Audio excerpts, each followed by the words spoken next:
1962, Ned Jarrett continued to race for B.G. Holloway and drove the new 1962 Chevy.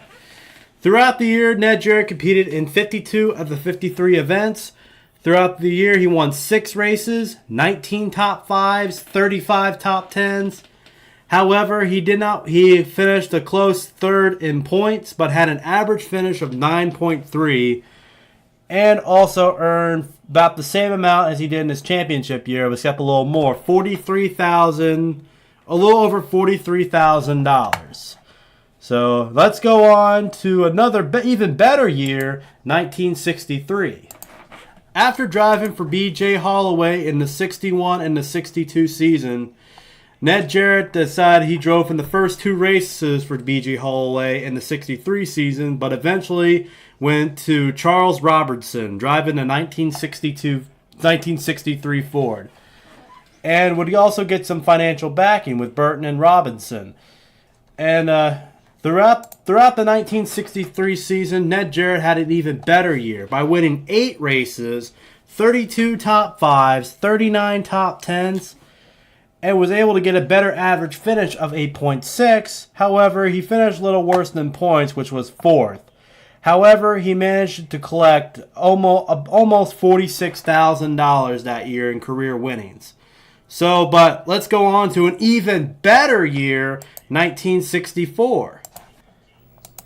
In 1962, Ned Jarrett had a phenomenal season. In the first 4 races, he drove for Charles Robertson, but eventually went to a guy named Bondi Long, driving once again the number 11 Ford.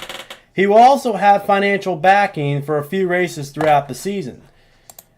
And throughout the season, Ned Jarrett drove for 59 of the 62 events, led over 3,300 laps, had 15 wins, 40 top 5s, 45 top 10s. However, he lost a close championship battle with Richard Petty, and finished second in points, but won about $72,000 in career winnings. And this, at this point, was one of the best years of his career. But he would also have another great year the next season. So let's go on to 1965. Now, people would say that 1964 was Ned Jarrett's best year of his NASCAR career. However, 65, he was still probably just as consistent, but he was able to win his second and final championship. Throughout the course of the year, Ned Jarrett won 13 races while competing in 54 of the 55 events. However, his most famous of his wins throughout his career was the 1965 Southern 500, where Ned Jarrett only led 62 of the 364 laps. However, by the end of the race, Ned Jarrett was able to do better, and he was able to win the race by a 14-lap margin over the second-place car. A NASCAR record that still stands today, and will never be broken. And the second-place car was Buck Baker, completed 350 laps, and Ned Jarrett completed 364 laps. And it was a great piece of driving. His final win of his career came actually in the season finale at Moyock. I don't know how to pronounce it, but that was his final win of his career, and he was able to win his second and final championship while winning over $93,000 in career winnings, and also having an average finish of 4.9. So, let's go on to his final year, 1966. In his final year, Ned Jarrett only competed in 21 of the 49 events. And unfortunately, he did not have near the success as he did in the previous years, only leading 167 laps. And he was, though still driving for Bondi Long, Ned Jarrett also had some financial backing from most of the races throughout the year. Driving for Bondi Long for the first half, and also driving for a guy named Bernard in the second half. However, he had numerous DNFs. Actually, half the season he had a DNF. And he failed to score a win. And by the 49th race at Rockingham, which was actually the season finale, he announced that it was time for him to retire.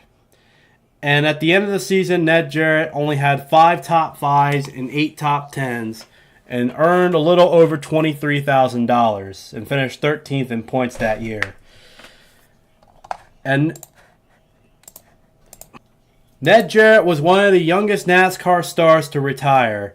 He retired at the age of 34. Ned Jarrett is the only driver in NASCAR history to retire as the NASCAR champion.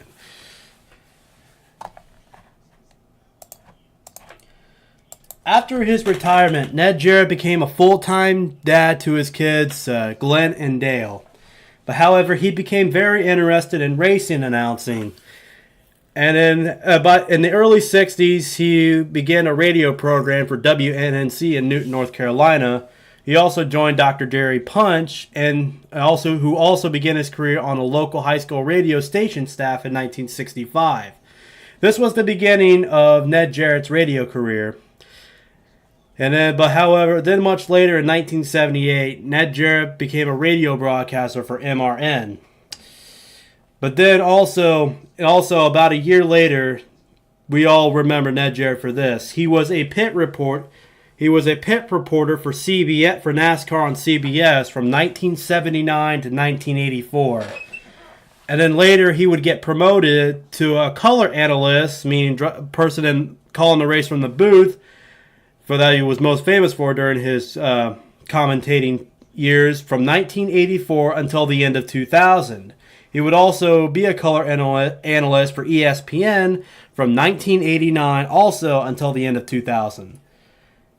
He was known for being one of the best commentators that NASCAR had, calling a bunch of memorable moments. His most memorable moment was the 1993 Daytona 500, where Ned Jarrett was calling his race where his son Dale Jarrett was trying to win his first Daytona 500, most famously called the Dale and Dale Show.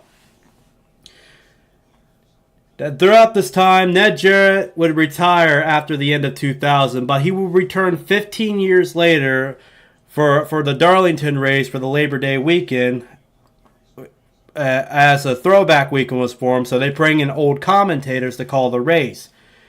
He would do this also for 2016 and 2017 before retiring for good after that. This is all I have to say about Ned Jarrett's radio broadcasting career. He will be remembered as one of the greatest and one of the coolest guys in the booth. So Ned Jarrett's career stats are this: 50 wins, 185 top 5s, 239 top 10s, 35 poles out of 352 starts, led 9,821 laps, had an average finish of 9.2, and earned over about $349,000 in career winnings. And what I present to you, gentleman Ned Jarrett. That's all I have for you guys today. I'll see you next time.